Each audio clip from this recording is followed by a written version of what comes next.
The other one talk. We're recording. Yeah, corporate career, yeah. And did all the stuff nobody likes doing. I was a change agent. Right. Kind of that strong arm. Mm-hmm. And I was really good at my job, but by the end I was so physically ill. It just wasn't what I was meant to do in this lifetime, and it really wasn't my personality. Yeah. I just made a version of myself that worked. And the more accolades I got for it, the more I embedded in that version. And so it took a long time to find the divine feminine again, and just kind of settle in. Yeah, I went through something similar. So I was the same way. I was a chef by trade originally, and then fell into the corporate world and the management. And got good at that. And I was always sent to go fix problems. Yeah. And then that turned into selling solutions, and then that turned into more and more and more. So when I finished, I was president of the department. Yeah. And I went to the doctor, and they're like, you have an extra heartbeat that we can't explain. Your liver function is terrible. Your cortisol levels are all over the place. Your kidney function is terrible. You're falling apart. Yeah. Like, you really shouldn't be falling apart. Yeah. So we just quit. Like, I went back for a follow-up visit like a month later, and they're like, yeah, none of that's here. Yeah, I had complete adrenal overload. Fatigue. Yeah, where I couldn't probably get out of bed. Ours too. Mine too. It was really, I would have never thought that was even possible. Well, I was just a driver. I would get up at 4 a.m., work out till 6, get my son to school, go to work, pick him up, put him in bed, go back to work, like that. Yeah. 11, 12 hours a day every day. Yeah. And I just thought, that's the way it was. That's what you're supposed to do. That's what you're supposed to do. And that's how you get ahead, and all the things, all of the American dream things that people tell you, but in the end, it didn't work out for me, my body. Yeah. Yeah, I think it's anti-nature. Well, we're just sold this bill of goods. I think that, I heard when I was little, you don't get anywhere unless you work hard. Money doesn't grow on trees. Like all these things. And even when I was super successful, my dad would say things to me like I would have work till midnight, and he'd call me and I would work it's 9 o'clock or something. Why you're in work yet? And I'd be like, yeah, and it comes to 9 o'clock in the morning. You should be the first one in. And it's like, okay, Dad. I do have a 1-year-old, For sure. So but I did it because that's what I thought I was supposed to do. I had no other point of reference. Yeah. And I happened to be able to, as one of those people that couldn't figure out how I could get everything done. Yeah. I mean, I switched jobs about every 4 or 5 years, which I recommend everybody did. Me too. And people would say, don't you do the same and I'd be like, no, because they'll pay the same. So I go to this company and negotiate up, and I would say, and I tell them, listen, I will work my ass off for you. You're going to get more out of me than any one person, any 5 people in your company, but I will not miss a baseball game. Sure. Mm-hmm. But I just set my own rules. But honestly, and again, by the end of all that, it was, you asked why you did it all. Yeah. You're making money for somebody else who does not care about you a bit. Yeah. And I would consider, I still do. I consider my paycheck. I wasn't a victim to it. I got to choose, but I just got caught up into it and really chose wrong for a long time. That's interesting. So you said something about the divine feminine. What is that? Well, for you to prove. Very cool name for this show. Very. It's Mother Nature. It's the divine mother. Okay. So right now in the world there's a lot of toxic male energy, and I frankly buried my divine feminine under a lot of false male energy. I still am very I always tell people my husband's more emotional than I am. I'm really more Logic driven. Is that common in corporate America with women to kind of be more? I think so in certain industries. I certainly was in male-driven industries. I almost always the only woman in the room. Yeah. I was definitely the only woman in management. I mean, at one of the companies, one of the big companies, global billion-dollar company, it was me and one other woman. And that was probably a survival thing too, right? Because you had to be that way to. It was the only way you guys could hear me. I mean, like, meetings were very brutal. It was a lot of everybody, and to be heard, to get your point across, you really kind of had to fit in somehow. Yeah, that makes sense.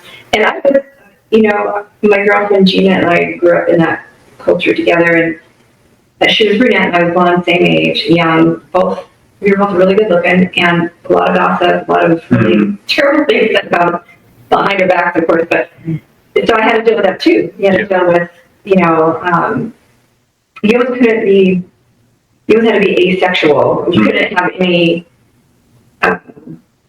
you had to be a brute. You had to be more masculine because you didn't want to. I said, my line was always, buddy. But what do you like? That look. The line is here, and you're here. He's the toxic one. I'm not. He's not toxic. I can see that. I think he probably is. Yeah. I was raised by.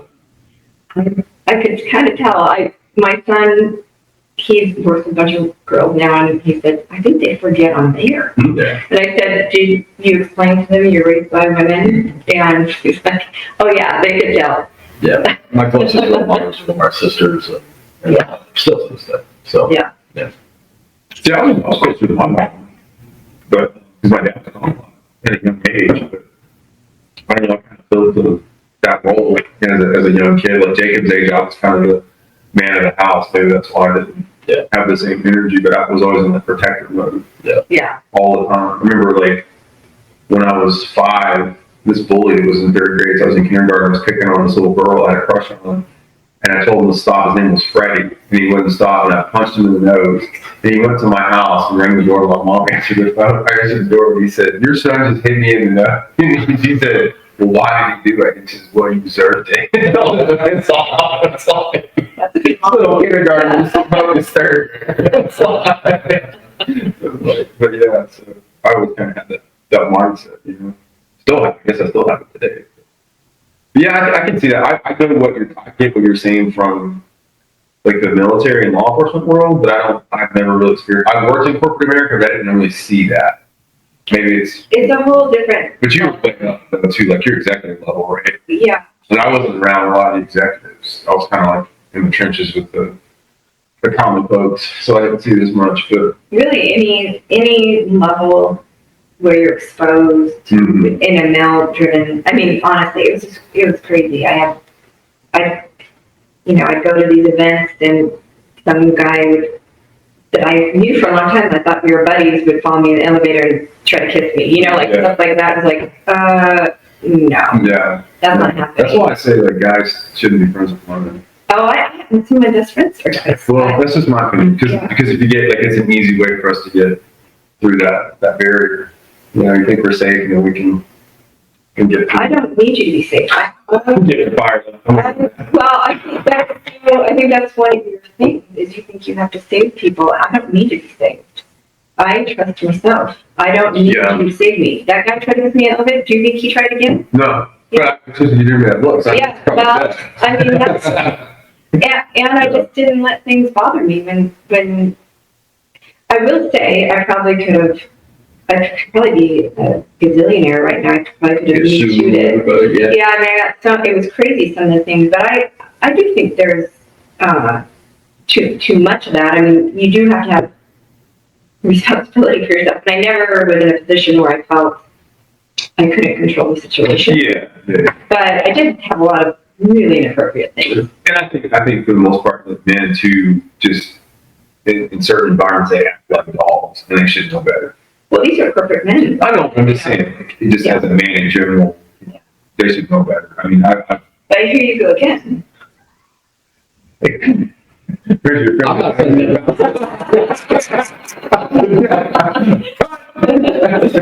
No, I'm just saying, Now. yeah.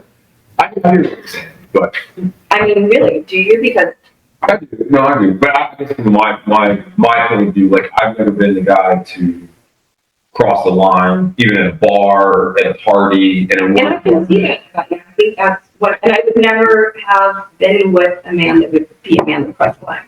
You know what I mean? Yeah. So, but just like women, there's different, we had a conversation one time and that we talked about trust. And you don't need to, you just need to trust yourself. Right. And so that's it. You have to trust yourself and make sure that you put yourself in an environment where you can handle it. Right. Yeah. And if there's an environment where you feel sketchy about it, I wouldn't have put myself in a hotel room with, you know, like, right. but I would put myself at an event with a bunch of people on it. So you gotta know where you gotta trust yourself. Yeah, that makes sense. So then when we talk about dynamics of men and women, and men wanting to save women, or even women wanting to save men, that's not their business. I mean, we have to save ourselves. Yeah. Okay. I think it's interesting because there's a population of women that do want to protect her and a man in that role that I know personally, you know. So I think there's a place for every person, and obviously those same people probably aren't the ones that are going to scale corporate America the same way. Yeah. You know what I'm saying? And likewise, there's some good guys that I know who they wouldn't speak up if they got a tomato or they didn't work. But Yeah. you know what I'm saying? So it's interesting that you say like the male-female dynamic. And,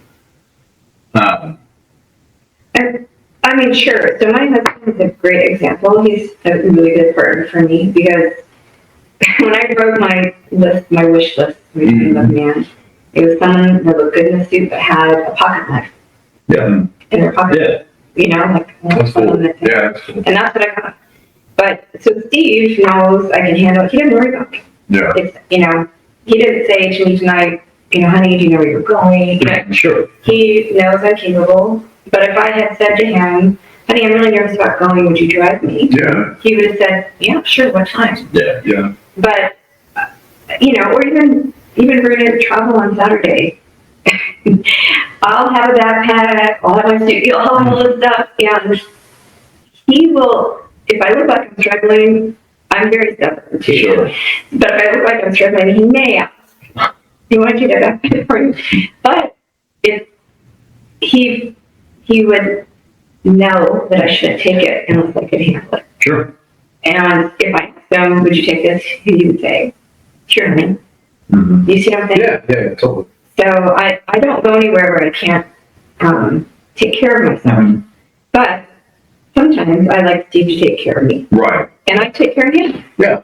That makes sense. You know, before I left here, I put, you know, I do a lot of food prep and I put it in the freezer and I took out the chili for him. Tell him, okay, eat half this now, you need to have tomorrow, you know. You need to try chocolate chip cookies, man. They're amazing. Yeah. They're amazing. That's awesome. Yeah. Well, so you get through this kind of unnatural place. What prompted you to leave? Was it just exhaustion, overexertion? Did you have a revelation here? Well, I always think that, you know, first of all, I'm a real spiritual person, and my whole life I've been trying to figure out how I could love more, be better, do good things. And so the last, 5 years in my career, I was just going through the motions, really just pumping out work, and I would pull into the parking lot at work and think, oh, I could just turn around right now and go home. Yeah. And sometimes I did it. Really? Yeah. But I just couldn't do it. And the thing about me is I am really good at team building. So I have a really strong team. I didn't really need They can function without you. Oh, yeah. Yeah. So what prompted it all was just kind of a mental and physical exhaustion. Yeah. And just, I think I would be dead if I had stayed. Yeah. Did you know what you were going to do? Did you have any clue what was next? You just cold turkey just said, I'm done. You know, one thing about me is I have a lot of confidence in myself, and I know I have always learned on my feet. We're not in a position where I don't need to make money one day, Yeah. but we're in a position where I have really long runway. And it's fun. So, where'd you get that confidence in yourself? How was that something that you learned? Was that something that you just always had, or? It's something I learned. For a long time, it was fake confidence. It was fake it till you make it. That was when I had to go in a room and make a presentation, do a speech or something. Oh my gosh, I was just sweaty and sweaty and nervous, and I just didn't have the confidence. But I think over time and age, wisdom, and not everybody is wise. I like to learn from my mistakes, and humility, I think, gives me a lot of confidence too, knowing I don't know everything, and I'm certainly not perfect, and I'm going to make mistakes. That gives me a lot of confidence to try new things. You give yourself permission to maybe not get it out of the ballpark. I give myself permission for people not to like me. I give myself permission to not know all the answers. I give myself permission to be dorky. I mean, whatever it is, I just don't have, I'm not tied to the outcome anymore. That's interesting. Yeah. So I know what I want in my life, and I know, I have a big vision for it, but I'm not tied to how I get there. Okay. Yeah. I want to add something real fast. This is kind of going back to the beginning of the conversation, but kind of talking about your energy and your confidence and how you work in your corporate life.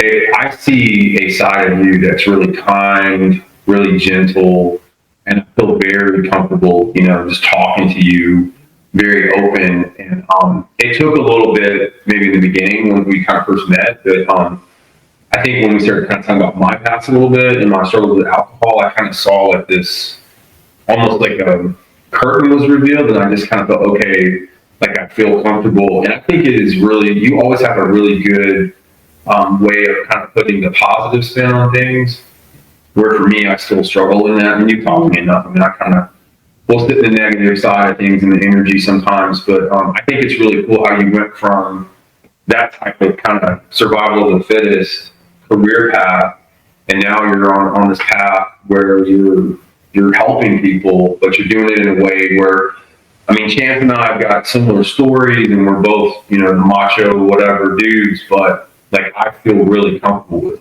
you. Mm-hmm. And I was telling him this before the show tonight. I mean, I would rather talk with you than maybe someone more like me and Chance. And I'm in a men's group. Every week I go to a men's group, but it's just something about the female energy I feel more comfortable with. Like I was telling Chance, I go to a female doctor, I go to a female dentist, I would go to a female therapist when I was in therapy.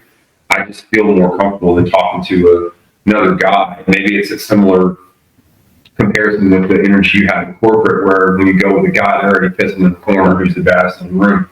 And that shit is exhausting. Like it doesn't get to me like it used to, but it used to just fire me up. Like if I walk into a bar and somebody's staring me down, I'm just like, you know what I mean? So now it's more like, I still don't like the perspective of, oh, it takes as a compliment, I just kind of ignore it. I'm gonna kind of glance that direction to see what's going on. But where I'm going with all this, I'm giving you a compliment because I really feel, I know like I'm wired different, but I really feel like that I've been for a reason. And you've really kind of helped me put a different perspective. And once we get into your books, I'm going to ask you more about those. But I don't know, it's just neat to be able to share ideas and the talk. And you've had some really good advice for me. And I hope people listening to the show tonight can kind of take away from that and learn from it. Well, I really appreciate that. I mean, my whole career, like I said, I created a team, and that team I was very close to and coached. And my goal for that team is to help them grow, get to where they want to be. That's my whole thing. Yeah. I gave them all I was really lucky when I was young in my career. I had 2 really good mentors, and one of them told me, hire for your gaps. Do not be afraid to hire someone smarter than you. And that, I was probably 22 or something, and I did that my whole career. I looked for people way smarter than me, which was, you could easy to find, and that could do what I couldn't do. Yeah. So I know what I'm good at, and that was the other, know what you're good at. Yeah. Hire for your gaps. So I did, and so the team I had, I mentored, and I've always been that person. So I've always been, I'm not saying I wasn't kind and I wasn't, Yeah. but I also am very driven, and when I have a mission, I have a mission. And I had a really good friend of mine one time. I had a big team, like 35 people, and I'd walk in, and I'd walk right past everybody, and I'd go to my desk, and Chance, did you go today? Yeah. And my girlfriend walked up to me, and she said, Julie, you got bigger than me. Like you need some social skills. But it wasn't that I didn't want to think more. I'm also an introvert. Yeah. So I'm more introverted than extroverted for sure. Yeah. And I don't like small talk. Yeah. It is kind of funny though. My sister, I was the bridegroom in the family. Okay. So I'm sure you all have your own family dynamics. My sister owned that title. Okay. And I never considered myself a writer. When I left that career, one of the things I did was freeform writing every morning. Do you know? I do. Okay. Yep. So for me, that. Do you want to explain it if people don't know? Yeah, I'm not familiar with that. I should have. Is it Julia Cameron? I don't remember the gal who wrote the book. Anyway, it's a great book, and I'm so sorry I don't know it. But one of the tools is freeform writing. And what you do is you wake up, you can meditate for a few minutes, and then just start either pen and paper or laptop and just write. And anything that comes through is a stream of consciousness. Yeah. Stream of consciousness. So it's kind of like journaling, I guess? No, not at all. You don't think about it. Oh. There's no punctuation. You don't have to worry about grammar and making sense. As a matter of fact, they tell you to burn it or because you sound crazy. Yeah. And so I did that morning after morning after morning because I was trying to process the trauma, all the trauma and what I was going to do with my life and all that stuff. You know? And at some point, months into this, I started writing this book. Okay. Like Intentionally or not? No, not absolutely intentionally. not. That's interesting. I was writing, and then at some point I thought, I think that made sense, like, and I told my husband, I think I might be writing a book, and he was like, and my husband is a supportive guy. I think, babe, that's great, What's it about? And anyway, so that went on. Blueberry, Cabbage Patch. Wait for this. So at some point I took this thought for this book out of my freeform writing. Okay, nice. And just started trying to work on a book. I'd never thought I would write a book. I never, people had asked me, thought I should be a coach, coach people, and I really don't want to. Yeah. I don't want to coach adults. Maybe groups would be great. That would be actually really fun. Yeah. And maybe the right one-on-one people that are really serious about change. Yeah. But anyway, so this book feels like me in your living room. Okay. It's a very personal book. So it's all kind of personal anecdotes and how I evolved. Let me show the book real quick. And it's real. Yeah, so the book's called The Manifestor's Playbook. And I wrote it intentionally in almost bullet points. Okay. Not almost bullet points. It's fair. Not everything's going to resonate with you. Take what you want, leave the rest. You should never try to force feed yourself something like this. And if there's any one subject you're interested in, Google it. Yeah, dig in. I mean, Yeah.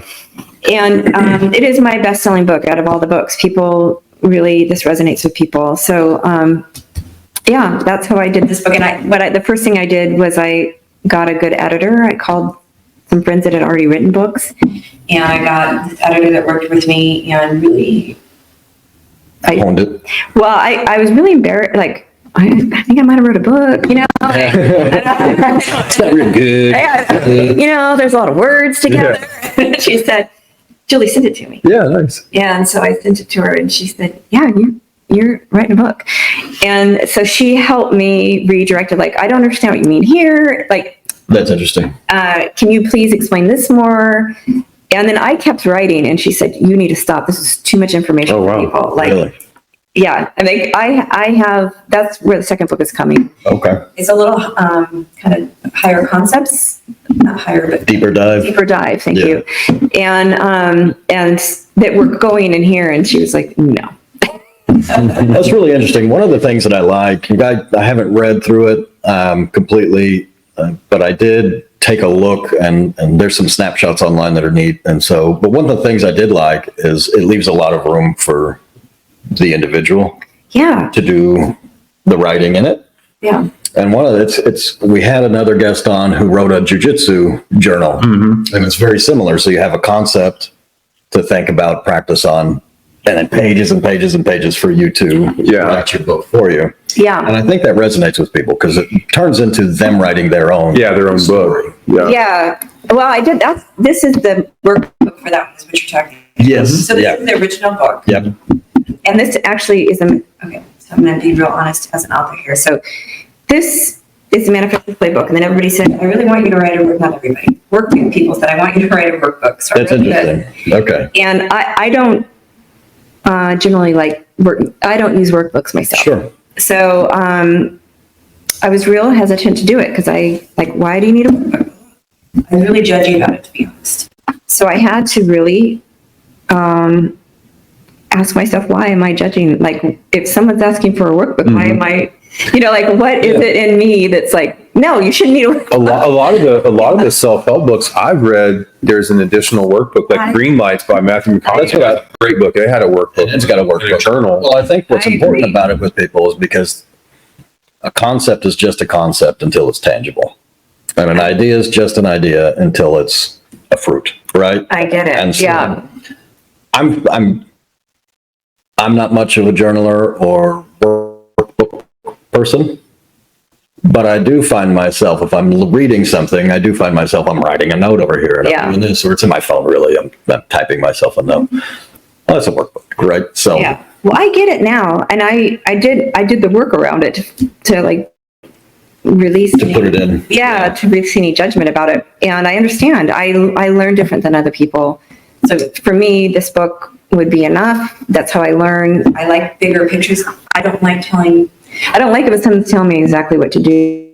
Yeah, you want to get there yourself. I want to get there myself. I want the concept, and then I want to figure it out. But I do know, like you said, there's people that want to have more steps. And that's one of my best friends is that way. She's the one that told me, the first person told me, you need to do that. So I think it helps you do the work too, because there's some exercises in there. The mirror. That's what I like, is it takes the concepts from here, a bullet, but and do the work. like the mirror exercise, I struggled with that.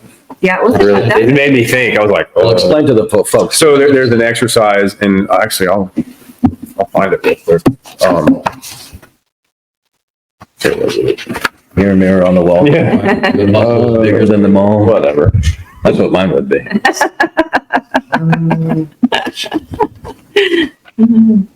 Okay, it's I'll put it up for everybody to see it. Miraculous Me, being grateful is a fantastic launching pad for this course. Look into the mirror and list 3 things you can appreciate about yourself, and then thank yourself for listening. Yeah. And I'll share the first one. I mean, I said my scars embody strength. No matter what chaos life throws at me, I will persevere. And I had to throw in a metal lyric, one of my favorite songs, You Can't Break Me. And that right there motivates me. But it was hard. It took me probably 20 minutes to come up with that, because I mean, I don't see always the positive in me when I look in the mirror. I know I have strength and I've overcome a lot, but like the physical stuff, I look, I'll get it. I mean, like we were talking about your hair today, like he needs to grow his hair back. I'm like, I can't do that anymore. And I miss my hair. So I was reading, it's like, I don't know, man, it's going to be hard, but it's a good exercise though, because it definitely gives you a more positive mindset for sure. Sometimes it's the easy things that change your life. And looking in the mirror and accepting and loving yourself it's huge. Yeah, it is for sure.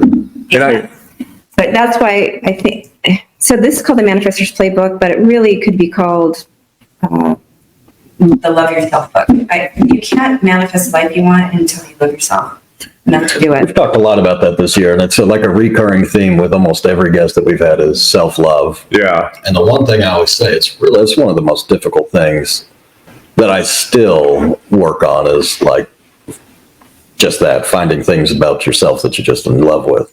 Because I'm always looking at, well, this could be improved. This could be improved. Let's do this next. I want to do this next. Do you have any sound sage advice for anybody in that same boat that's like they look at themselves in the mirror and all they see is things that they would do differently? Yeah. It's all in here. No, I'm kidding. Well, I do want people to buy the book. And We're going to plug it. Yeah, we're going to plug it. no, that's not what I'm saying at all. But I'll tell you. So just when I was in corporate, that was one of the things that I did. I could have pulled off. At one point, I had 132 projects on my project. Wow. And I was awesome. I did, but it wasn't good enough. Like I was that person. And I had a manager that we didn't always get along, but he always would come to me after like some big event or something that went off and, Julie, do you look around? Do you see? And I would say, no, but, this and this and this. And he would say, Julie, stop. And at that point, I was so invested in outside validation, seeking approval that I couldn't see anything but what was wrong. That's interesting. All I could see was wrong. So it took me a long time. Self-love it's a practice. It's not, you don't just do a thing. Mm-hmm. It's like anything else. That's the most important practice you can do. It's every day looking in the mirror and finding something nice about yourself. Even when sometimes, and I'll be real honest, sometimes I look in the mirror, Steve knows this, I've really struggling with my weight. It's just been a thing, didn't used to be a thing, but whatever it is, and that's what it is. So sometimes I have to look in the mirror and say, you know what, you're great. I love you just how you are. Yeah. And your body's awesome. You're going to go work out hard. Like I give myself a little. Do you think, and this is, I'm going to play devil's advocate, because we work with a lot of people, obviously, that are wanting to better themselves or need to better themselves. Whether that's physically, I think a lot of things emotionally start physically, or at least they manifest physically. Well, I think they all do. And so one of the things that I criticize a lot is people have taken the concept of self-love to a far extreme and like, I accept whatever and however, even though there's something that does need to be like improved upon. How do you distinguish the two? I think we should with anything, you should accept what is. So whatever it is in your life that you want to improve, you need to accept the situation. You need to meet yourself where you are. And then go from there. So like, you have to love where you are right now. I got it. So whatever's going on, whatever situation you're in, you just have to, you accept and you release it. You love it. And then it's much easier to improve. Because now you can look forward instead of staying in the... You're not resisting. Yeah. You're not, why is this happening? You're not, not a victim mindset type thing. You get out of the victim mode and you're not using all this energy in that mode. You can see much clearer. And you have a lot more fun too. I did just write an article. I'm going to put out a newsletter every week now. Yeah. I just wrote this article about DIY love. Okay. Yeah. Nice. And one of the things that you might be old enough I don't know if you are, but the Stuart Smalley. Oh yeah, I'm good enough, smart enough. People, doggone it, people like me. You don't remember Saturday Night Oh Live? my gosh. It was one of the funniest I wasn't a big skits. Saturday Night. I was a big Mad TV. Oh. Oh, But Saturday Night Live was better. There was a time where Saturday Night Live. Yeah, it was awesome. Hysterical. Yeah, Mad TV, and I loved Kids in the Hall. I remember Kids in the Hall. That's like the Canadians. Yeah, Saturday Night Live. Yeah, I remember Stuart Smalley. Yeah. But that's the thing. Sometimes I think, do I sound like Stuart Smalley? Because it's like, I love myself. Yeah, yeah. And gosh darn it, people like me. That was Al Franken, wasn't He was it? Al Yeah, I remember. Yeah, but he got some things right. Yeah, And that's yeah. it. And so that's kind of what I list out in that skit. And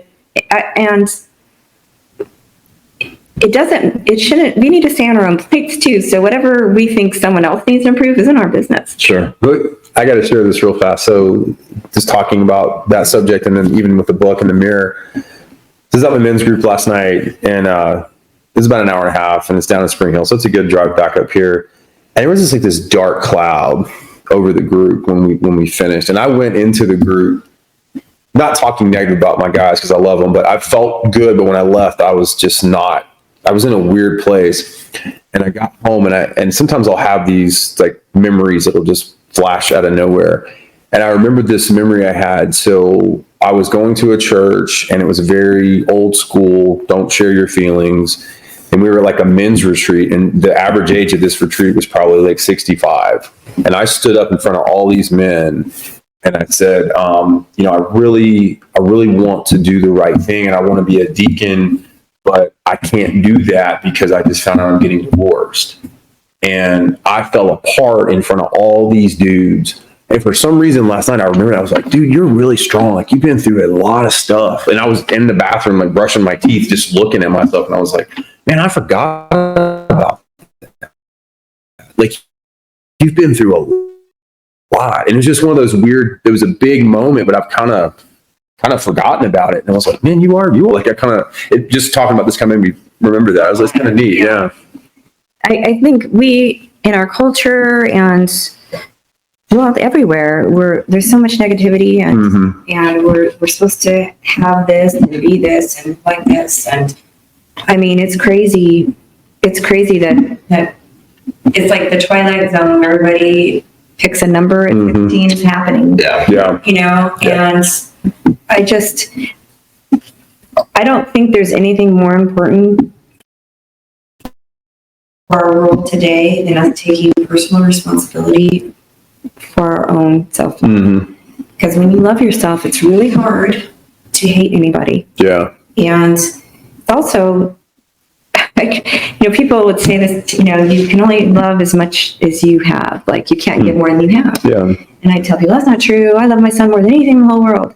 And that is true. I did love him more than anything in the whole world, but I could only love him to the capacity I could love myself. Yeah, that makes sense. And so, that's all I had. That was my capacity. Right. So, one of the things that I try to do every day is open my heart wider and wider. And so every time I clench up, I was telling Steven, so every time I clench up at something like, I think, okay, why am I doing this? Yeah. What's really happening behind it? Am I really mad? Or is it a pattern? Usually it's just some weird pattern that I think I should be mad, but I'm not really mad. Yeah. But I'm reacting because there's a trigger. So at that point, you can just if you start asking yourself those questions when you get like that, you can release the thing. That's interesting. And then you get to open your heart even wider. Yeah. So, I mean, I think that works well with anger too. Because a lot of men experience anger, and Connor Beaton, who's an author, he talks about feel your body, be in tune with it. Where is the anger coming from? And I've tried it. I'm like, what he's talking about. It's a good technique, but I'm like sitting here going, traffic, driving or something. I know exactly where it's coming from. But I think it keeps you grounded because you're thinking through it versus just reacting. And a lot of guys, that's a blanket statement, but from my generation, anger was a sign of strength. yeah. That's how you, exactly. But what I found out now is that's the weakest one in the room, who's the loudest. It's the quiet guy you have to look out for. Yeah. Because he's the one that's, Well, he's It's like Well, Yeah. Well, he's a bad dude in the room, you know? oh, he's got all his wits about him. Exactly. You know, and he's just watching and he knows what to do. But yeah, but I think what you're saying with the love part is very important. But I think too, for other emotions, it's good to kind of be in tune with that too. It's helped me out a lot. I mean, I've kind of redirected energy faster by being aware of something. Like, why is this pissing me off? Well, wait a minute, this is dumb. Like, just chill out. They could be having a bad day. And that doesn't always work, but I try to do it more. Very demure. Well, every emotion is a gift. Every emotion is a gift. It's everything is for us to learn from. I believe we're in life school, and our job is to be just love in the end. Yeah. To pass all these lessons, and I believe that if you don't learn the lesson gets harder and harder. Oh yeah, for sure. It will, for sure. Yeah. Until you're in big trouble. Yeah. But yes, back to self-love is it. So I have a question because I'm kind of confused.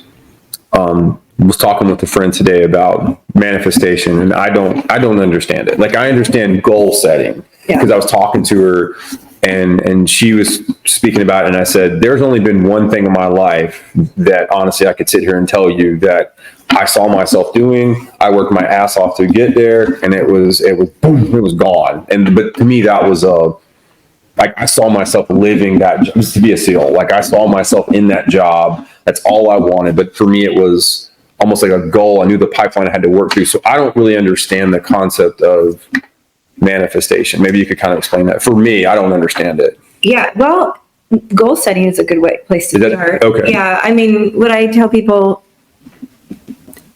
so manifesting is having a belief, whatever your highest belief is. Mm-hmm. So people, let me tell you what manifesting is, and I'll tell you why people have trouble with it. Okay. Because I'm kind of getting confused myself. Well, I didn't mean to confuse. No, I'm not confused the wrong word, but I'm trying to explain too much at one time because it's a cool subject. Shut up, Steve. So no, it's a really good question. And believe me, my own parents are like, my mom said, you're a really good writer, but I don't understand what you're trying to say. Like, like, well, clearly, Mom, because So anyway, so manifesting is deciding what you want. Okay. Okay, so let's just say a good example for me was I manifested my home in Laguna Beach. Oh yeah, I would manifest it too. Okay. That sounds awesome. So, I manifested almost every single one of my homes. And because I'm very visual, I do it visually. Okay. Okay, so very old school, I have a vision board. Yeah, I'm familiar with that. And before I meditate, I sit down and I look at the vision board, and then I ask my angels and guides to help me manifest this for the greater good of all concerned. Okay. And then one of the tricks is you have to feel it. So do you see that in your head when you're? I feel it in my body. Oh, okay. So I see it in my head and then I feel it in my body. So, so I pictured the house. I pictured it had yellow Dutch doors. I pictured, and there was an ocean breeze. Pictured it was an old, and it was 1932, like craftsman house. Oh wow! I pictured everything, and then I put it on. Like I said, I put it on the vision board, and kind of how I wanted to feel about it too. I want people to feel comfortable. I always want people to come to my house and leave better. So if you come to my house, I want you to feel better about yourself when you leave. That's just, and part of that is how the house is designed. Yeah. I wanted trees and ocean, like all this stuff. Yeah. Anyway, this whole thing. So then what I did is I drove by houses and I would say this or something better. And I would stop. I was like a stalker. I'd stop and think about, oh my gosh, I could pull in that house, drop my purse on the counter, grab a glass of wine. Yeah. Like I would think about how it feels. Oh, that's really cool. And then I go home and really appreciate the hell out of my house. Yeah. And what I have. Yeah. So it wasn't a place of scarcity Right. or envy. Yeah. It was a place of belief. So you got to love where you are. Yeah. And love your life. Gotcha. Then you can pick what you want for your life, and then you release the outcome to Okay. the universe. Because we only see this tiny, tiny grain of sand. Yeah. And so we don't know what's actually going to be the best thing for us and all the things that are happening. So I always say at the end, this or something better, this or something better. And Yeah, so there's a lot of tricks to manifesting. A lot of people blow manifesting because they I want $10 million. Yeah. Well, they don't believe they can pay their car payment this month. Right. So you've got to be able to believe it. Right. You've got to feel it. Right. Does that make sense? Yeah, totally. No, it does. And I think this is where I have a lot of conversations, or have had a lot of conversations with people that are all about manifesting, and varying degrees of what I agree with and don't, just to be candid. But one of the problems is they always just like that, like, I'm going to be rich and I'm going to do this, and I'm going to do this, and I'm going to do this. And it's like, I get it, but like, you're not even working right now. You know what I mean? Yeah. Like, it's not just you're not going to wake up and open the closet Well- and money fall down. Like, that's not. Well, he's right. And in this book, I have a do section. So it's, it's dream, believe, do, manifest, repeat. So yes, you're right. There's things you have to do. Yeah. You don't, it's just like, I want to be 120 pounds and have muscles. Yeah. You're not going to do that on your couch. No. No, but you have Work towards it. to hold the vision in your head Yeah. and then do the work, right? So, Or I want $1 million. yeah. Okay, that's an easy one. Okay, so maybe I have a job where I'm making $20 an hour, and I say, I want $1 million. Mm-hmm. Do I believe I can have $1 million? Right. Okay, maybe I do, maybe I don't. If Sure. I believe I can have $1 million, and the next thing is, what's my path to $1 million? Yeah. What are you going to do? What are you going to do to make $1 million? Yeah. So This is where, and I think, oh man, what's the book? It's like ancient. This is a guy that talked to all the old millionaires back in, yeah. what's it called? It's like his name. Like the original. I've got one of his books over here. Are you talking- How to win. No, it's No. before, way before that. Uh, Like, this is like from he was talking to the Rockefellers. is it Dale I know something? what you're talking about. Dale. I can't remember, It's but not Carnegie. I'll think of it as soon as he interviewed Carnegie, he interviewed Rockefeller, all these guys, and he wrote this book, and all of them basically said the same thing, which is like, it's where like manifesting in business and like, where does action meet idea? And basically the sum total of it was manifest the idea for what you're going to do, because that's going to be what is going to propel you forward. Does that make sense? Like, instead of think of the idea as like a divine entity that's out there that's going to come down into your head, and that's going to propel you forward. Do you agree with that? I don't really understand what you're saying. I think I understand what you're saying. In other words, so instead of saying, I'm going to have $1 million tomorrow or next week or by next month, I'm going to have $1 million. What you would do is say, in a year, I'm going to have $1 million because I'm going to have an idea that's going to put me in line to do this and this and this.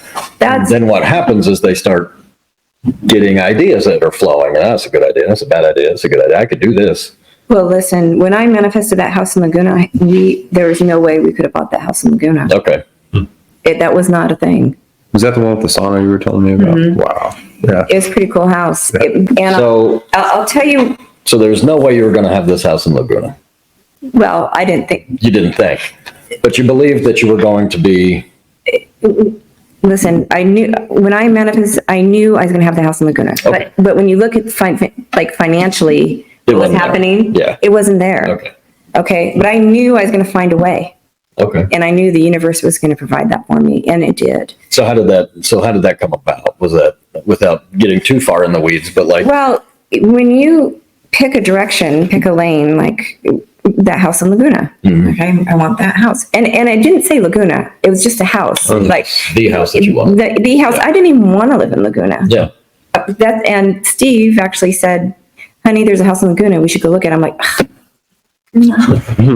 And we pulled up to that house, and I said, that's my house. Yeah. That's the house. You know, it was like, The one that you had envisioned. that is the house, you know, and anyway, it was like that.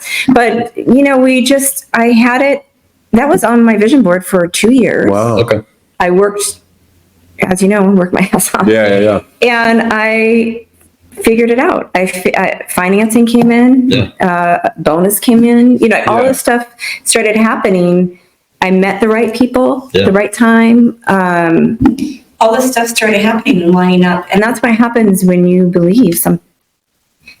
You're right. You have to do stuff. It wasn't like I didn't have a job. I think that was my point, because I think a lot of people get it twisted and they think if I just want it enough and I manifest this and I put myself in a mind space to where I know it's going to happen, but you don't do anything.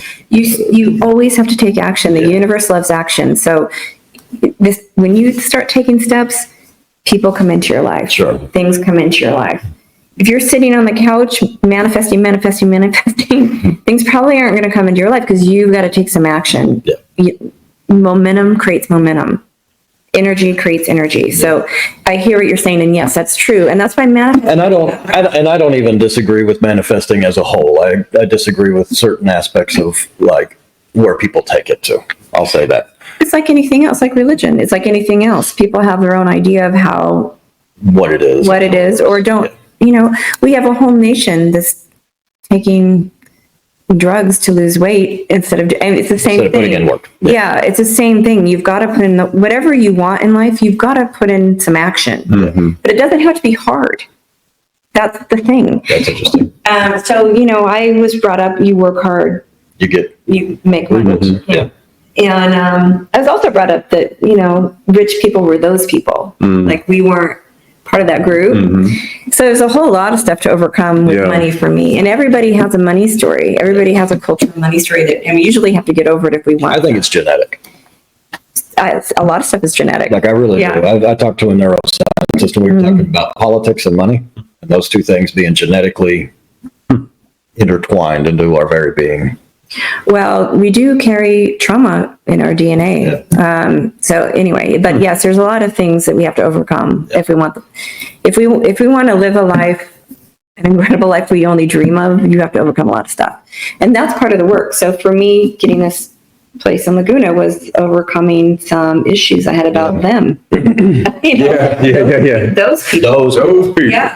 Because if I was going to have the house, yeah. What's the mystique with Laguna Beach? You've told me and I forgot. Like Laguna Beach is really cool community. So it really is one of the coolest beaches in California. But it's hard to get into. It's hard to get out. It's an artist community, so it's kind of more funky. But I was living in Newport, and that's right. And all my stuff was there. Right. My friends are there. And if you live in Newport, which is only 13 miles from Laguna, or actually less than that, but from where I live is 13 miles. You might as well live in Russia. No kidding. Yes, people will not go to your house. Wow. Yeah. In Newport, they won't go? It could take an hour and a half. Oh, the traffic. Yeah. Sounds like So it's a whole thing. Yeah. So wow. I hear what you're saying, but I don't know if I answered that well. No, you did. I was poking and prodding because I think there's a lot of people like me that have heard a lot of, listen, Oprah comes out with endorsing The Secret. I know. The what? The movie The Secret? Well, there was the book and then the movie. And that a lot of those concepts are real too, except it's not the concept that's the problem, it's the delivery and the rhetoric around it, because all they do is they talk one big giant circle and it turns into a spiral. And then at the end of the movie, you're like, I can totally manifest anything I want, but you don't get anything from it. There's not valuable information on that. In that, you have to put yourself in a position to act on what comes to you. Steve and I met because I had made a conscious decision. I want to get out and network and meet like-minded people. Read his story and I'm like, that's somebody I want to do business with and know. And that's blossomed into a lot of different things. Mm-hmm. But if I hadn't sent the email, right? And then drove to your shop, But you decided you wanted to make friends. Yeah. That was this is what you manifested him. Well, it's true. It's true. Man, you didn't free food. He didn't exist before. No. No, I just showed up one day. I just showed up one day. I think that's the thing, that's the misconception people have, is that you don't have to do anything. He's not going to come to my house just because I'm thinking of the person I would like to be friends with. Well, that's true and not true too. So I do believe maybe you wrote the email, maybe things happen as you make them happen. Mm-hmm. So we don't know how it's all going to unwind and who we're going to Sure. fall in line with. But as we take action happens. Those things happen. Yeah. You know, So I understand what you're saying, but the secret was important because it explained to people that your thought process matters. Okay. Now, I agree with you. There wasn't a lot of, like, there's that one part where the guy's like, I just thought about money and checks started coming in. Yeah. But the thing is, you, Which I'm not saying can't happen, but. I understand what you're saying. And it can't, if you're that good, you know, I don't want to get into politics, but I don't. And this is all I'm going to say, and I don't want any backup on it. what are you looking at me for? I didn't say anything. I'm sitting here. You know who is one of the best manifestors is Trump. Yeah. Really? Oh, yeah. Oh, I wasn't supposed to talk, sorry. No, and he's taken, he's met with manifestors. This was something that from a very Christian perspective, I talk a lot about speaking things into existence. The tongue is a creative force. And so when you say something like, we were just having this conversation, I'm a worthless idiot. Right. Well, yeah, you are. Because You're reinforcing that. I'm always going to be poor. Yeah, you are. I'm going to do this. I live in. So I think that with Donald Trump, it's no secret. He's, I'm the greatest, I'm going to be. Whether you love him or hate him, he's speaking creation into being, and he's speaking what's going to happen next before it happens. Yeah, right? People don't like it, but it's true. He says it until it's true. He does, and I think that's something important. When I think about manifesting, I equate it because I'm very much Christian, and I'm very much interested in the esoteric spiritual sense and who we are and where we come from and how all these things play together. Not unlike, I think, what you call the universe, and you say the universe is connected. Interchangeable. It's interchangeable to a degree. I think you can go way off in either direction. But when I say that, I think that we're created to be creators. I think that we speak creation into existence every day. Yeah. Whether every like second. Yeah. Yeah. I totally agree. No. I was going to add something real quick too about your email. I think the whole manifestation part too, like, because I was in a healing process, I was more open to your email because I used to get a ton of, and we talked about this in the last, talking about sobriety, like my business took a dive when I got sober. So when I was partying and having fun, I wasn't taking no clients, I wasn't advertising, but I would get stuff all the time from people like, hey, I want to meet you. And I'm like, I don't waste my time with you. Yeah. But since I'm more humble and I feel, I was like, oh, okay, cool. And I looked at your website, I was like, yeah, that'd be great. I should meet with them. So when I met you, I was humble. I wasn't trying to be like, who's this guy coming in here? Which the old me would have been more like, well, what's he want from me? Why is he coming over here? It's divine timing. Well, and I think too, where I was going with all this is like the big piece for me was, if you're two people, because you were on a healing journey too, so we kind of, and you met me through this, so it's all it kind of connects. Because for me personally, I'm more open-minded because I'm kind of got my sword in my hand, like, hey man, this is who I am. I'm not hiding behind this fake person anymore, you know. So I think, and it all kind of correlates together. But it helped that I said you look like Arnold. You did? No. I wish I did. I did get told that what did the girl say? They said it looked like Patrick Swayze. He's like, you're mistaken. He was very little like, he was like 145 pounds. He has a tiny guy. I don't look like Swayze. Yeah. I wish I looked like Swayze. Bodhisattva. I do think there's a lot of misconceptions around manifesting. I think that, but I also think that you really have to love yourself to manifest a good life. You can manifest anything. It doesn't mean it's going to be good. Yeah. That was the Trump reference too. I mean, you can manifest anything. Mm-hmm. You can manifest terrible things. Yeah. So, it's just it's a kind of an easy concept and kind of a hard one too, because you have to believe and then you have to take action. I've just never thought to think of life that way, to be honest with you. I've never really put it in that perspective. I wrestle life, and I think you and I are both kind of that same vein of person. I'll wrestle a job, I'll wrestle a problem, I'll wrestle life, I'll wrestle with God throughout life. Jacob.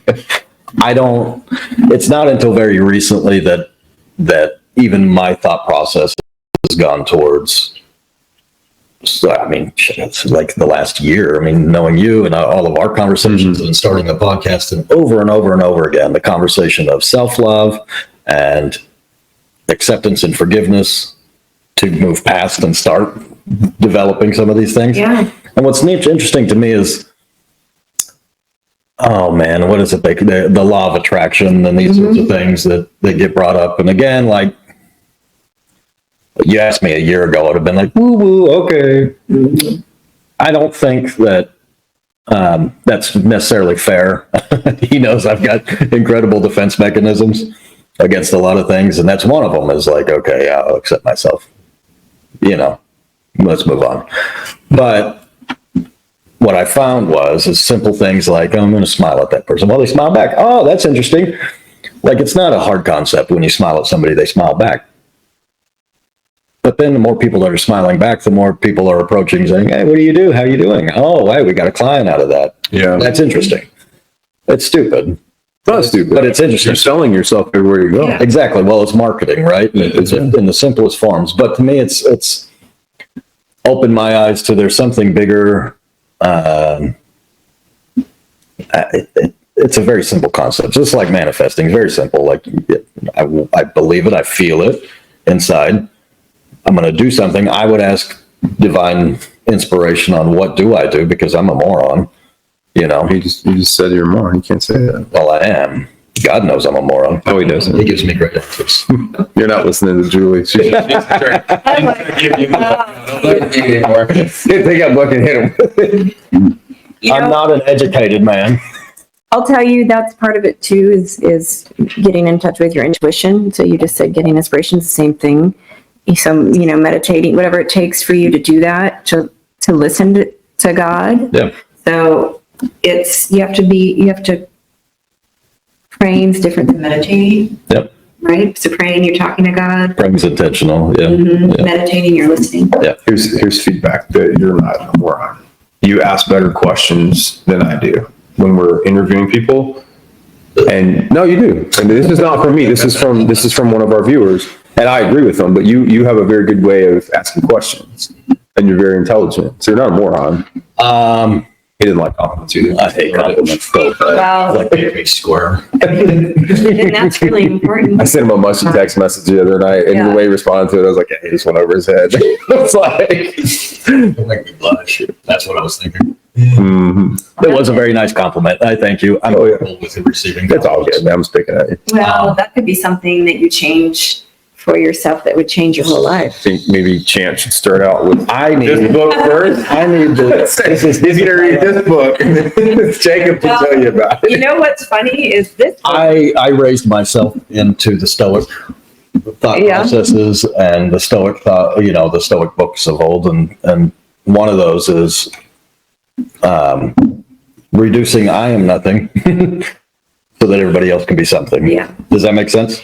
Well, That's hard to undo, because then it becomes, like a guy like Steve. I can talk about Steve all day long, but then he sends me a compliment. I'm like, but Right. I'm nothing, right? yes, but that's not true. You wouldn't be here. I know. And that's, especially for a man of God, we're all here for a reason. We all have a purpose. And it's our job to fulfill those purposes, right? And it's really hard to do it unless you love yourself. Yeah. How can you hear what you're meant to do if you're rejecting yourself all the time?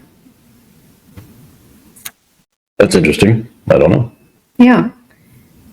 I would just, and I'm not I'll ask Steve. Well, but I had trouble too. I have trouble with that too, because when we did my episode on sobriety, and I remember I went back and watched it today, and you said, congratulations on your 3 year. And to me, I'm just like, just something I had to do. Like, I mean, I don't want to say, oh, I'm so proud of myself. Like, the first thing I said was, going through a divorce is way harder. Like, I would pick sobriety any day. And I'm not just picking on you, because I struggle with that too, like taking compliments. So, but there's that look. I thought we weren't doing that anymore. I can I will say I watch you grow, Yeah. and you are beginning to open up. to yourself. Yeah. I see it. Yeah. You're, So I think maybe that's something you weren't good at before, but No, I wasn't. Yeah. I wasn't. maybe you're getting better at it right now. Yeah. And I think it helps too with doing this because we're on a platform where we're open, with both of our past and talking to guests, and we're learning from them. We're learning tonight. And I think it's good because it's beneficial for both of us on our journey. And it's opening my mind to, now I'm going to take what you've talked about and say, okay, cool. Now I can, because I've always wanted to live in 38. That's where I want to retire. I was like, there's no way. But now I'm going to get a vision board. I'm going to start. I can help you do that. There's a whole way to do a vision board. Because I love the ocean, man. That's like my happy place. Yeah, me too. I love it. Happy place. I want a guest house at your place. Yeah. You have a chef suite. Yeah, you're making food. well, there's a lot of tricks, there's a lot of things to do to get yourself in the space to manifest. Okay. So I can help you with that.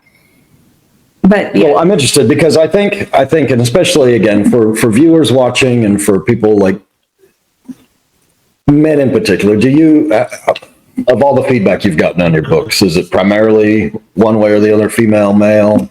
Well, the Manifestor's Playbook is, I will say, 80% women pick this up. Yeah. But I wrote it for both. Yeah. I have no doubt.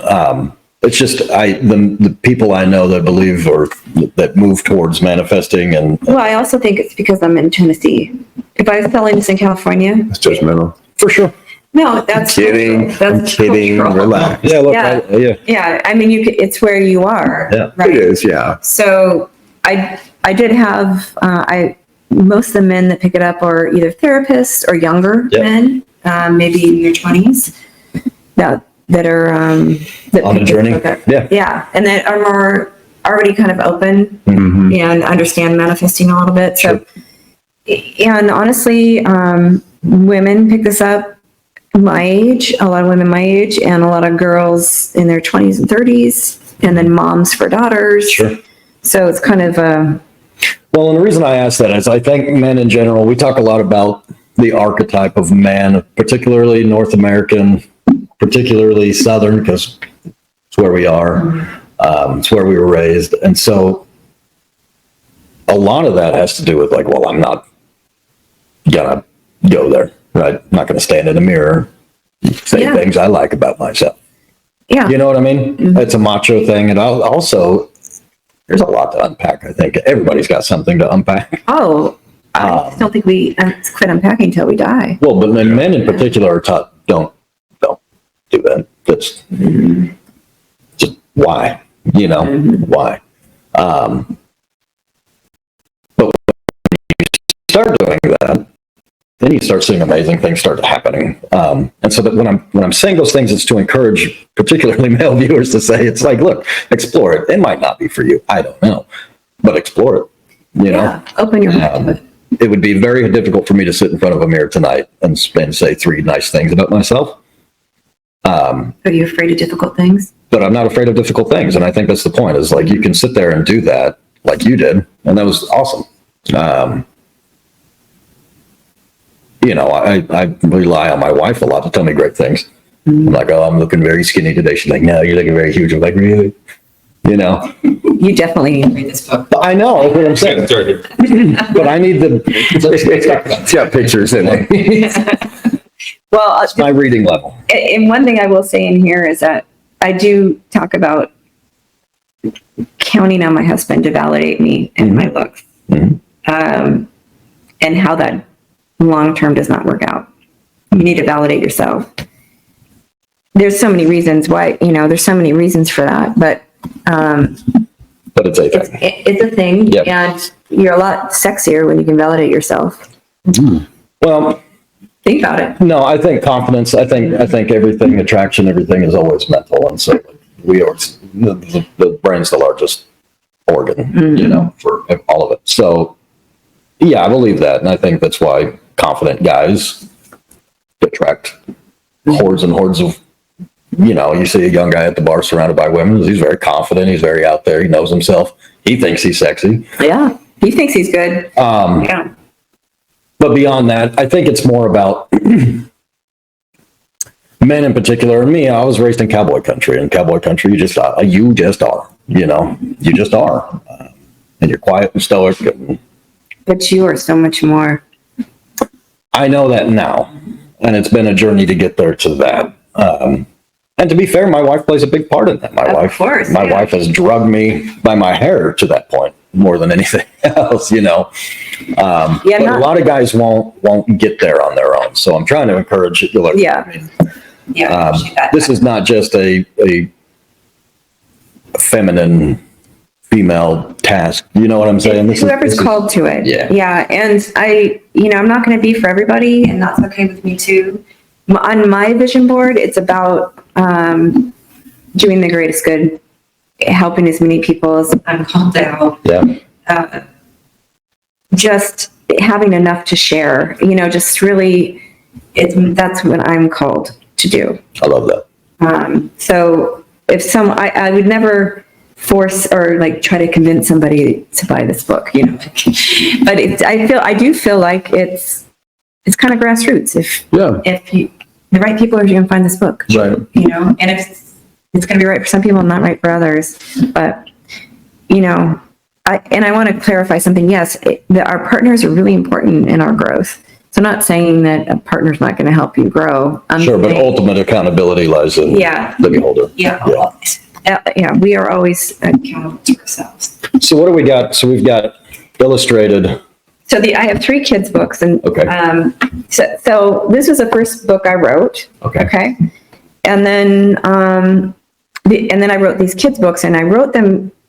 Well, one of them just came to me. This little bee, magical little bee, a little bee flew right out through my nose, up through my head.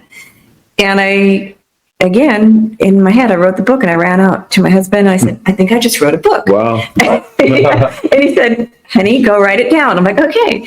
And so this book is it's Adventures of the Fabulous 3. It's Katie the cat, who was my cat who passed during COVID, Fred the ant, and Little Bee. And in this book, we learn all about Little Bee's life and why we should love bees and how important she is to the planet. Awesome. And things like that. So that's the first book in the series. And the second book, which is funny you said about smiling, because this one, The Fabulous 3, teach Penny the pug how important it is to smile at friends and strangers, that kindness is contagious, I believe in my heart that kindness can cure the world. If everybody felt loved and supported, there just wouldn't be a lot of it. Yeah. So this one's funny because I wrote it before COVID, and I used the word epidemic and pandemic. Oh, wow. Yeah. I mean, I feel like these were both meant to be in the world. Jake, my son has this book. Yeah. And then this book I wrote for my granddaughter, The Adventures of Fabulous 3, featuring Hector, the coolest hedgehog in town. And Oh, it's like you. Would be the chef too. And I wrote this because my little granddaughter Emmy has really big emotions, and no place she shakes, no place to expel it. Yeah. So in this one, Hector learns to feel emotions, but some breath work to release the emotion. Okay, interesting. So, and I always say, There's Chance with his first. That's me. darn Karen. If I feel like if I had learned some of these things as a kid, I wouldn't have had to write the Manifestor's Playbook. Talk a lot with my wife about kids today versus kids when we were growing up, and then like you think about our grandparents, like my granddad raised in the Great Depression, and it's just a very different life. And our kids now, like we validate, hey, I know you're feeling angry. We're growing up and they're like, you ain't got nothing to be angry about. You don't got to get up and Stop that crying. Yeah. You got it made. Yeah. Go to bed. Yeah. And so I think it's cool when things are put into terms like, my 6-year-old could sit there and grasp. I like that a lot. Yeah. Very cool. Yeah. Very, very cool. That's why I wrote those. So where can people find your books? Oh, I don't sell through Amazon. Okay. Because I want to support local. Oh, that's great. Yeah, that's great. Small business, and I might change that at some point because it is swimming upstream, but I really believe in it, so I don't think I will. So right now, you can find them on my website, which is hellojulieheaton.com. We'll put that on the notes for the podcast. Yeah. Thank you. And some small shops. Well, plug them if you want to. Plug the shops. Well, right now, currently in Franklin, I saw them at South Hall and at White's. And Whites. Okay. Yeah, very cool. Very, very cool. Franklin, where? Where's Tennessee. Franklin, Tennessee? Yeah. We have some Canadian viewers, so they know that what you're talking about. Well, I think it's really awesome. I appreciate, again, I think there's a lot of ways to say the same thing Yeah. a lot of times. And a lot of people get hung up.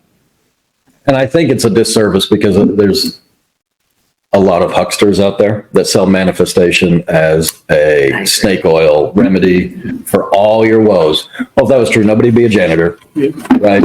Nobody'd be poor. Nobody'd be hungry tomorrow. That, can I just say one more? That's Yeah, really please do. important because one of the things is until all your basic Needs are met, safety, shelter, food, you can't manifest anything. One of the things that I tell people a lot is if all those things are important to you and you appreciate those things, then it should be at the top of your agenda to support efforts to bring other people, like food insecurity is a big one of Yeah. mine. And so obviously I want my kids fed every night, and it's important to me that they don't feel insecure about eating. If it's important to me, why is it not important in my community that I live in, right? And if it's not important in my community, why am I not saying something or doing something about it? When it comes to what you attract and what you're putting out and what you're pulling in, I always say it's like the mark of a man to, you should have higher output, basically, than what you're sucking. Oh, right. Yeah, you gotta give back. Be an asset. Got to give back, be an asset, not a liability. Do you think that plays a part in what you ultimately manifest as giving and being? For me, what I want to manifest for sure. But like I said before, people can manifest anything. You can, and the other thing is you can manifest something and get it. And this happens all the time. Think about people win the lottery and then their broker 2 years later, Yeah. they manifested that, but they couldn't, their vibration, their energy was so low, they couldn't hold on to it. Does that make sense to you? So you can manifest anything. It's can you hold on to it? That's interesting. Is your energy high enough? How did you get so good at reading energy? I think I've always been, as a little girl, I always knew, like, oh, I don't trust that person. Or, Yeah. You have an intuition. I have an intuition about people. And I lost some of that when I had this whole other persona, Yeah. but it's all coming back to me now. Gotcha. Okay. And so, and I trust myself. Yeah. And sometimes I might be wrong. I don't know, but I'm right more than I'm wrong. Yeah. I just thought it was interesting because when we had that conversation Wednesday and the way you described me, like, I thought that was cool. How'd she describe you? You want to say it? We were talking and we won't get it. It was a political thing, but you said, you kind of made a comment. Yeah, you're very masculine. I wouldn't see you voting a certain way. And I think I said something funny or trying to be a smart ass. And you said you having a very, very aggressive energy about you. And I was like, I'm just standing here. I'm not going to do anything. But I was like, whoa, that's cool. Like I've never been told that before. Yeah. But I had a trauma therapist tell me that I'm very hot. Like my energy is very hot. I'm not cool or warm. I'm just very hot. Like I'm very intense. And it's like, even you just standing there, you're just very intense. I was like, man, that's kind of cool. But I never had heard that before when you described it. I was like, okay. And like I told you the other day when I was, I think I told you this. I can't remember. My freshman year, I made the baseball team and I played like 2 games varsity and had a really good coach. And he pulled my mom aside at the end of the season. And I always looked up to my mom and he said, Steve has got a lot of talent, but he's not aggressive enough. And I never forgot that. That was in 1993 or 4. I never forgot that. And I think from that day forward, I was always going over the top to be aggressive because I never thought of that. And I was like, what? I'm aggressive. Yeah. But I just never thought of it. Never dropped it. That's interesting. So it's funny that you described me as an aggressive. There's a energy that's How would you describe trance? I'm putting you on the spot. Well, I know right away I felt connected to Chance. I feel like he has a really calm energy, actually. Yeah, I can see that. And a real, Woosah. well, I think your spirit is maybe different than your persona, but I think you have a real loving, calm energy. I feel like you have a big heart. Mm-hmm. Yep. Mm-hmm. So I agree with that. you have a big heart. I just act like Well, thank you. Mhm. Yeah, You do. thank you. I love your heart. Thank you. Mhm. Thank you. yeah. I just act like a douche. Well, You have a good personality. That's a better way to put it. You have a really good personality. I feel like we all have had whatever defense mechanism. Mm-hmm. Oh, for sure. I've tried to work hard at lowering that, though. For the most part, it comes up more when I'm just with Jacob, just because I'm on alert because he's my son and he's young, and so. But when I try to be more.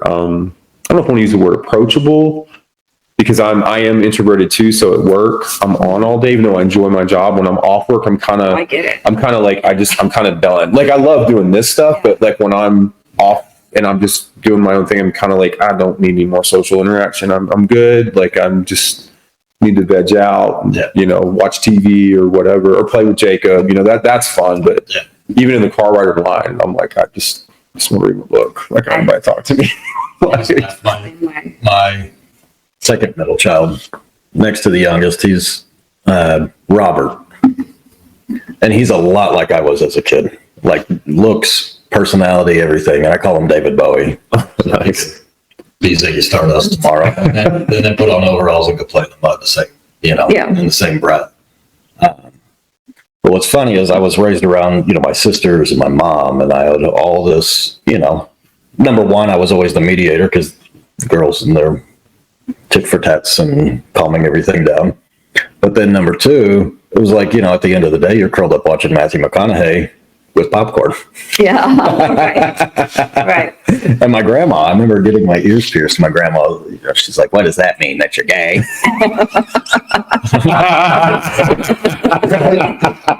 You're really happy. That's what you got. Like, people have asked Robert, like they've asked about Robert, like, do you think he's? And I'm like, I think he's just in tune with, like, he's not manly, but he's also not like super soft. He's just somewhere. He's just got this feminine. There's a huge line of sexuality. And it's like, look, beyond all that, he's so young. It's like that didn't even play a factor. But just personality-wise, he's just him.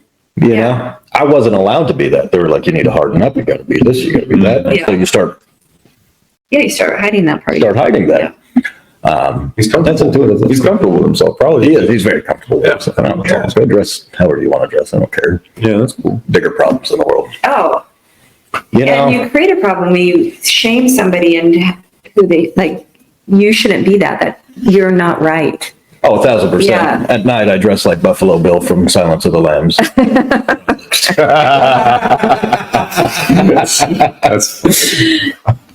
No, what I think it does is it causes a whole generation of sociopaths.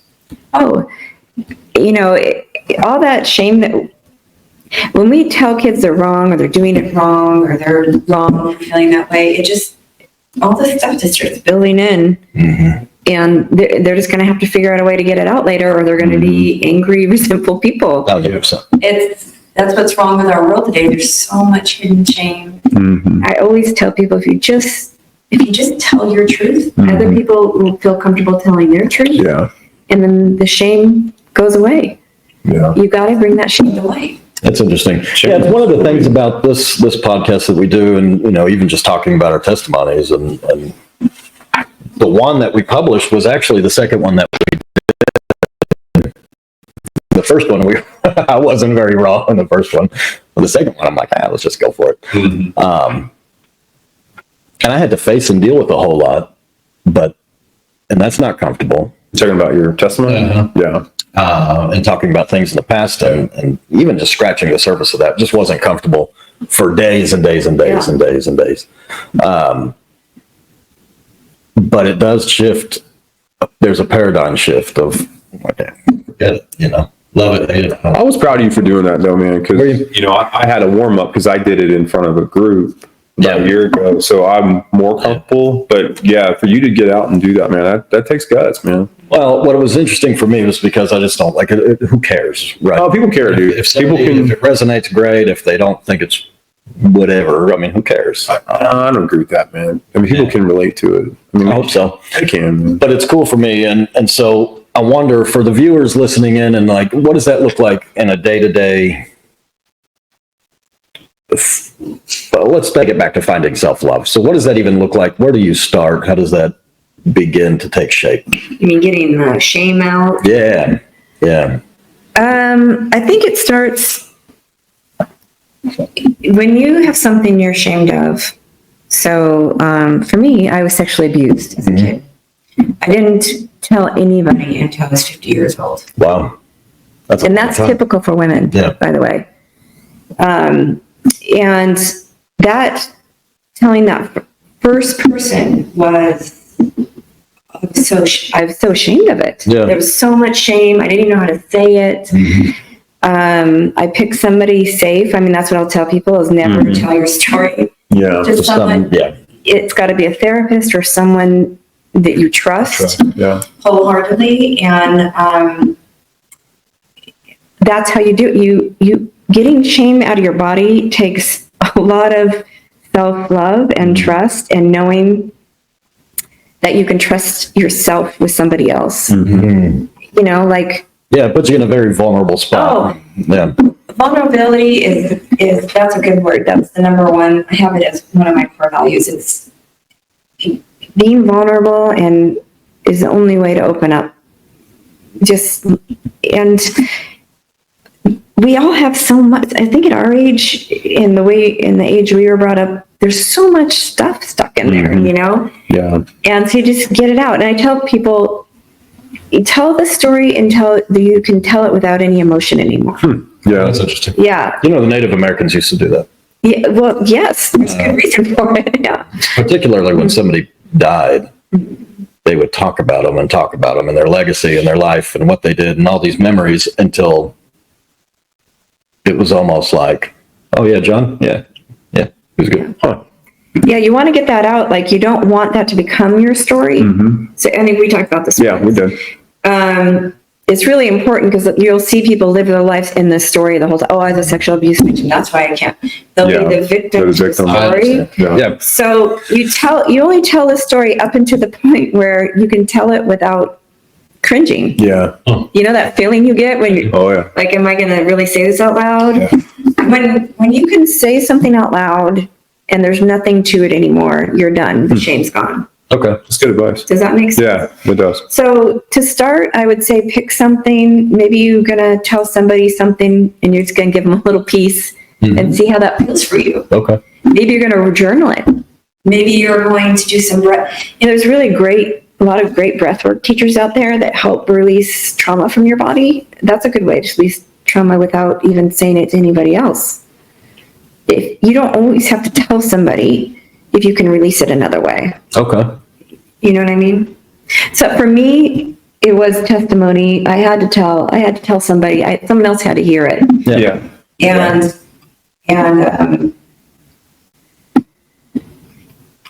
I actually, like, I think I had to have several people hear it before I could be done with it. Yeah.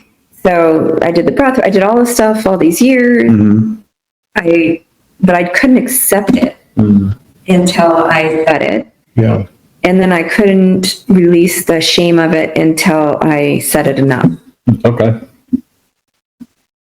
if that makes sense. It totally makes sense. does. Yeah, it totally makes sense. Yeah. It doesn't control you anymore. It doesn't, it's not part of my story. Yeah. Certainly. Yeah. I don't have, I'm writing my own story. I think that's part of self-love too. Yeah. When you talk about manifesting, you put yourself in you go from victim to hero in your own story. So you put yourself in That's an interesting way to put it, because when I talk to men in men's groups or whatever in general, and I work a lot with not a lot, I work some with high school kids and that are going out into a career field and totally lost as to what this even looks like. And one of the things I let them know is guys in particular, like, just think of your favorite action movie or your favorite, action character out there, Liam Neeson, whoever it is. 007's the hero in every story that he's in. The dude's like a mass murderer. Like he blows everybody away. Doesn't care about it. Yeah. But he's the hero of the story. Like you are the hero of your own story. You just get to choose which path that takes. And I remember them showing us a diagram when we were kids, you know, and it's like, you choose one of these branches and that's how it's going to go. And I'm like, okay, like detour, you know what I mean? You can keep making lines on that thing. Every minute.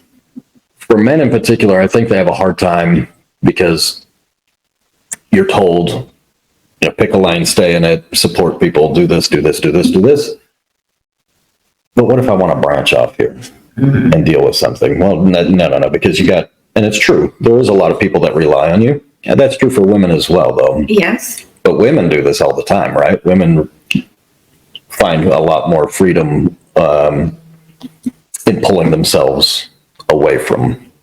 Sometimes. Yeah. I see it a lot more. I see it a lot more than men. I see a lot more men self-sabotage and end up. Because we're more hard-headed too. And it's harder, I think. It's hard-headed, and I think it's also just like, no, I don't think guys have had permission to deviate for very long. You know what I mean? Emotionally. Mm-hmm. Do you agree with that? No. You don't agree with that? Well, in your life, maybe that's true. I don't I think men in general. I think men. I mean, I don't think. Like look at the last 100 years of men, and how many generations of men have been in touch with emotions in the last 100 years. Well, most of the thought leaders in the spiritual world are men. There's Ram Dass. There's thought leaders in Eastern. Let's take it to North American men. Well, Ram Dass is a North American man. But you're talking about Carl Jung. I mean, even Zig Ziglar. I mean, you could name all the. I'm telling you, most. I mean, of course, there's Marion, and there's a whole bunch of women. But the first, if you go look back at books. Oh, we're talking middle America, working class guys. We're not talking about. Well, I mean, Bob Proctor. Bob Proctor. He was like every. All right, I heard. Who that is. I'm a little tired. I think in general that it's only within the last 2 generations of men who have had cultural permission to explore what it means to get in touch with emotions and to move past a lot of things. I'm not saying that as a hard and fast rule that it's every single man, but I'd say the majority. And there's a reason why construction workers in the United States have suicide rates that rival almost every. So Dennis. Well, Yeah, Dennis, heard that. nobody likes Dennis. Come on. That's right. That's why. Pick something else. You know, I'm not being mean. I'm just being crass. But that's a reality, right? Because once you give yourself permission, and culturally, once you get permission to say, yeah, you know what, I really don't feel good. And I am okay saying that. Mm-hmm. There's a paradigm shift that happens. Women typically are a lot more emotionally in tune and mature than men. I think it's because we are told we're emotional our whole lives. That's interesting. You know, it's the exact opposite. It's the exact opposite. When I worked for that company I told you about, they spent $50,000 on a coach for me because you were I emotional. was too emotional. Wow. Okay. Yeah, no kidding. They're saying F you across the table. Yeah. And I'm too emotional. Yeah. Well, that's the point, right? Men are emotionally immature. Yeah. And tend to fire at the hip. Yeah. But if I look like I'm going to cry, man, forget it. Well, the same thing goes for a man In the water. But it's the same thing. A man an emotional, like, hey man, that really kind of hurt my feelings that you said that. Like, dog. We have to. All anybody talks about is how, don't say anything. We have to throttle back Steve's the feelings. instinct to react, and Sure. we have to lean into the emotion. Yeah. But I think Also, you have to upgrade your room. you do, and I think you keep saying, "Give yourself permission." We'll be a rebel. Just do it. You don't need permission. Well, but I mean, culturally, what's But- happening today is very different than what happened 20, 30, 40 That's years. correct. Yeah. And culturally today, what's happening is young men are like, yeah, I do have feelings and emotions. And yeah, you hurt them. And that's an okay thing to do. 50 years ago was not. Like you wouldn't see. But you know what's interesting to me is you're giving your son permission to do it, but you don't give yourself as much permission to do it. I'm giving myself more permission now than ever, but that's a fresh thing for me. Yeah. Yeah. Yeah. And it is interesting. I mean, if you think about it, wouldn't you want your son to be able to look in the mirror and say 3 nice things about him? 1,000%, 1,000 nice things. Okay. So, So don't you want to be the example for that? We had a moment tonight on the way right before I saw you. And it's funny that we're talking about all this about your son. You know, I remember growing up and you fall off of something or you hurt yourself. Oh, shake it off, rub some dirt on it. And Jacob ran upstairs to put his blanket up, and I was, over here doing something. Anyways, he just came over and snuck up on me and gave me this big hug. And I was like, oh, thanks, man. And he started crying. And I'm like, what's wrong? He goes, I stubbed my toe. And he was crying. So I just grabbed him. I was like, oh, you okay? Versus like, the way we were brought up, no, like you're fine. But I catch myself sometimes because I do want them to be tough enough to handle Life. Mm-hmm. But I also want to validate, like my little boy, like 6-year-old, made the cat mad and the cat like swatted at him. It wasn't bad, like no deep cuts or anything. It, like hurt his feelings more than anything. And he came to me and he's crying and I'm like, I know that hurts. That hurts. It's okay though. There's no marks. You're gonna make it. So I think there's a balance in there. Yeah. Like, man, screw with a cat. I'm such a breast compared to my father. Come and lay on me. It's okay. It's all right, man. No, it is good. It's just interesting to me, and I think about it. It's a very valid point. Of course, I want my kids to think and see those things in themselves. And I struggle with it. And you're the one they're going to look to. Mm-hmm. You're always watching. They're always watching and intuiting. Mm-hmm. They know more than you think. That's what I tell people is, your kids, it doesn't matter what you say. It's what you're doing. And they read your energy. Yeah. Well, yeah, especially if you have a little empath. Yeah. And I've got one of those. Yeah. And they know. We got sweet boys. Man. Yeah. We got very sweet boys. Yeah. Jakey's got a big heart. Yeah. Well, you just want to foster that heart. You want them to keep that. You want those boys to keep those hearts. Oh yeah. Big time. Yeah. Big time. You don't want to put a bunch of weight on it. Isn't it funny? Introverts like to talk about important things, and we can do it for hours. Yeah. But put a room in a party where we can go. I know. We're not saying anything. Yeah. Get me out of here. Will you sign my book for me? Oh yeah. Thank you. I'm putting you on the spot because I saw your reel the other day where you were doing the book I like thing. my other pen. I'll do it. Oh, you got another pen? Yeah. Okay. We can do it later. Yeah. No worries. Look, I really appreciate you being here. It's a lot to swallow and a lot to think about. I'm sure for everybody, if you could give our audience, which is a mixed bag, I mean, we really kind of probably, I don't know, what is 60, 70% men? I would say so, and I get more feedback through the social media from a lot of women. You see? Yeah, because what they tell me is, this is great for my boyfriend or my husband that you guys are sharing this. So I think what they're doing is they're watching it and then they're kind of saying, hey, you should check these guys out. And these are people that I've never met before. Exactly. So it's kind of cool. There's a lot of men that listen, a lot of women that listen, particularly, and what we talk to a lot about is with men, and like we're all on this journey together. I'm honest when I say, no, I suck at this and I do want to get better at it. It is important. Is there a gem or a nugget that you can give to those guys out there that are sitting there going, what does all this mean? I'll just say 2 things. One is we all create these versions of ourselves, right? And that's part of our story. This is who we are. Don't be afraid to let that version go. Sometimes we need to upgrade our version. Oh, wow. Right? And the first thing in changing your life is recognizing the thoughts that you're having. Are they going to move your life forward, or are they going to bring your life back?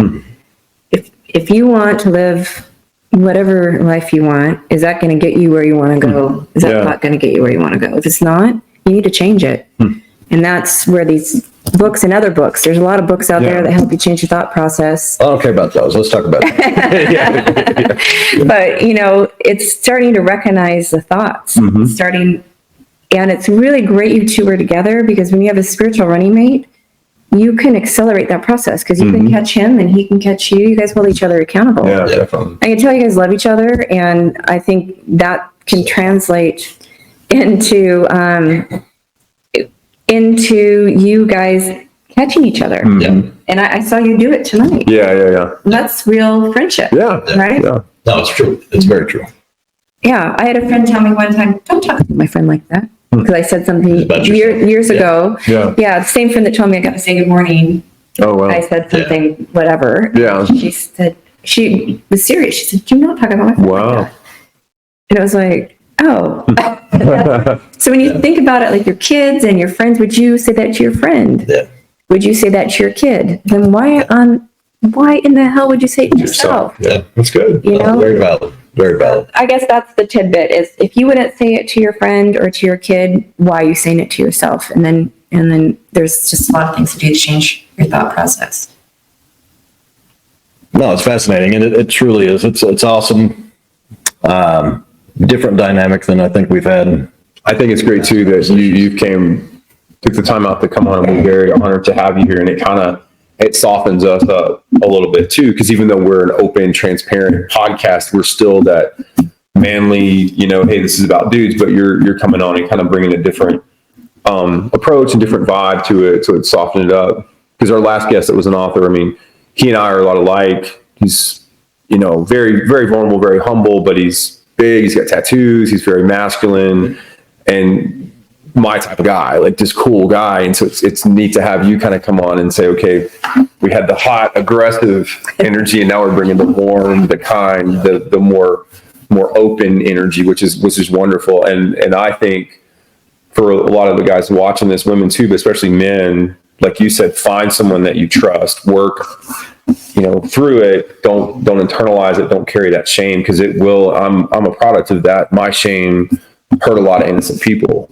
including myself. But it really did a lot of unrepairable things because it's changed a lot of dynamics. So I had to lean into that, work through it instead of just trying to mask it and run from it. So that was a really good point about carrying the shame. I think that's probably, in my opinion, for men especially, I think that's worse than anger. I think it's more powerful, because then that just leads to other self-sabotage, where you're trying to numb, you don't want to focus on it, you don't want to think about it, and especially with childhood stuff. And I think that's why I chose probably the hardest job in the military, because I was like, I'm a piece of shit. I'm going to go prove to everybody that I'm not, instead of leaning into what I really needed to focus on. Yeah, I'll show you guys. Trying to get validated. Yeah, 100%. Yeah. Yeah. Well, anger is a byproduct of hurt feelings, sadness, Yeah. lots of things. So, Yeah. anger is a very valid emotion. It is. But I think if you don't, Righteous anger. well, right. But if you don't focus on maybe the root cause, like for me, I know I don't walk around on pins and needles like I used to. Yeah. Because I was hiding in plain sight, because I didn't want anybody to know what happened to me as a kid or what I struggled with, because I was embarrassed about it. Yeah. And that's why we should never judge anybody. I know. Because Yeah. we don't know what's going on. What they're carrying. Yeah. And that's why kindness matters all the time. Yeah. When someone's not kind to you, be even more kind to them. And I think it takes a lot of strength to be kind. I don't think that gets said a lot, but I think it takes a lot of strength to. It just takes a lot of, you just have to be in your own power. Yeah, right. So I do it all the time. I'll say, every time I take a walk, I make people say, "Hi, good morning," and then some people some people are just not having it, and it's no skin off my nose. You ever seen We Were Soldiers with Mel Gibson and Sam Elliott? How do you know what kind of damn day it is? He says, "Good morning, first sergeant." How do you know? You a weatherman now? I went there as soon as you said that. It's awesome. He does it every morning. It's funny, but yeah. But I always think about it. All those kids that go and shoot up schools. Yeah. What if someone had stopped them and said, "Hey, are you okay?" You're right. I mean, don't know if that would stop it, but what if 1,000 times over? Maybe before it got to that point. Yeah.